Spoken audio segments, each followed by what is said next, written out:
Hello everyone, welcome back to another sharing video from Dinh Duy Cuong. In today's video, I will answer a question from a viewer who asked on the YouTube channel. This viewer asked that their lychee tree has a lot of defects. However, it's still possible to make use of some areas on the surface of the lychee. For instance, when you are working with a whole long piece of lychee just like this one, you might actually be able to make good use of a specific circular area in one particular section. The next usable area could be, let's say, a hexagonal shape. Another area you could use might be a rectangular shape, though it's a bit irregular. So, for example, on this fabric surface, however you can make use of the area, just draw it for me here in the design section. And if you've watched up to this point and haven't subscribed to the channel yet, please hit the subscribe button to support Dinh Duy Cuong's YouTube channel. And now, we will draw the specific area that we can make use of. You will draw it out, for example, if this spot is a circle, you can note down its radius here. Next is a spot that is in the shape of a hexagon. You will put a hexagon shape here. One more potential spot could be in the rectangular shape, but maybe it will be slightly distorted or warped, right? It won't be perfectly square and straight like this. It'll be a bit more uneven and irregular. For example, it might look like this.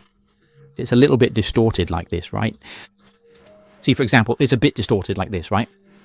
So you just create and draw these specific shapes in the dedicated design section, and then you save them. When you save it, you can choose to save it as, for example, the area, right? Just save it as the area like that. Here, it means the usable area. After that, you will close this window, you will open the layout window, and normally you would click on Open Style to select the details you need to drag, right? But now you click on this triangle, you select Open Laser File.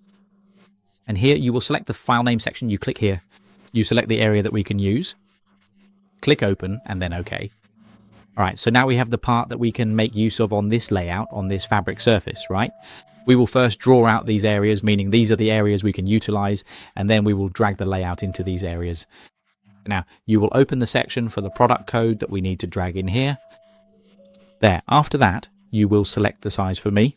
For example, whichever size you want to drag, you can select it here. I'll take an example with two sizes. I'll drag them into the main area, okay? After that, I'll click OK. Alright. Now you will drag the layout, and when you drag the layout, the details you selected will go exactly into these areas, so please observe. First, you will navigate to netting. You will go to Auto Netting Setup. Please go ahead and select in the section where you usually choose Net Purl. Now instead of choosing Net Purl, choose the laser option instead. Here, you choose the number of foot, and now you click Start. Immediately, you will see that our shirt is only dragged into the area that we can actually utilize. But like this, when we drag it like this part is a bit wasteful, right? So we can increase the output. You can increase this output. For example, right here, I'm going to add the size S. Carefully put the size S in, right? Just put the size S in, and then I will let it drag again. All right, so this is my detailed answer to a specific question from someone who asked on my YouTube channel, Saib. And if you have watched up to this point and found this video helpful, please consider subscribing to support Dinh Duy Cuong's YouTube channel for more content.